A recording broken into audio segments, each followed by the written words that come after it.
Kayo po ba mga bossing ko ay isa sa mga negosyante?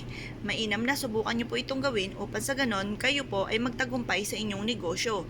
Kayo po ba ay mananaya at nais niyo po na kayo po ay manalo ng malaking halagang pera or lagi po mas maging malapit kayo sa usapin ng pera? Ako po ay may tuturo sa inyo na mainam na subukan niyo po itong gawin. Hugasan niyo po ang maraming barya po natin at pagkatapos patuyuin niyo siya sa sinag ng araw sa may silangan. At ito po ay hindi nyo tutuyuin, hayaan nyo siyang kusang matuyo. Kapag natuyo na po ito mga bossing, ilagay nyo to sa isang malinis na lagayan. Inilagay ko po siya mga bossing ko sa isang kahoy. Kasi ang kahoy na ito ay nagmula sa kalikasan, ang dulot ay swerte. Kung wala kang ganito, pwede nyo tong ilagay sa clear na lagayan kagaya ng mangkok na kita ang loob at kita ang labas. Or kaya sa isang malinis na baso na clear din ang loob, kita ang loob at kita ang labas para madoble-doble ang blessing. Ngayon pa mga bossing, pagtapos nyo po itong ilagay po dyan sa lagayan, mainam na lagyan nyo ito ng kaprangot na asin, kagaya nitong aking ginawang ito.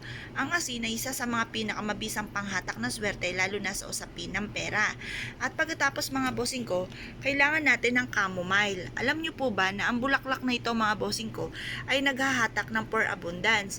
Maglalagay lamang po tayo ng chamomile na mabibili nyo po ito sa online po mga bossing. Marami kayong mabibilhan ng ganito sa online.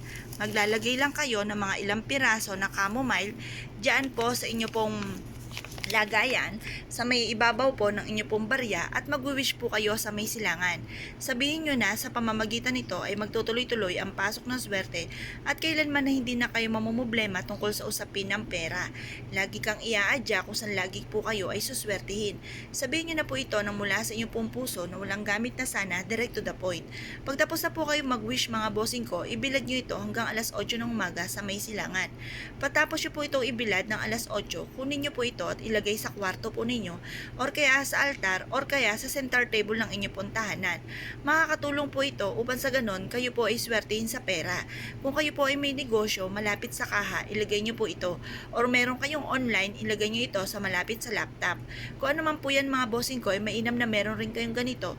Saan man kayo tutungo at kumuha ka ng isang barya at lagyan ng konting bulaklak mga bossing. At ito po ay dalhin kahit saan kayo magtungo para lagi kayo susundan ng swerte lalo na sa pera.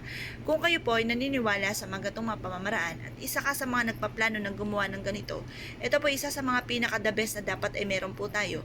Subukan nyo po itong gawin at good luck po sa inyong lahat!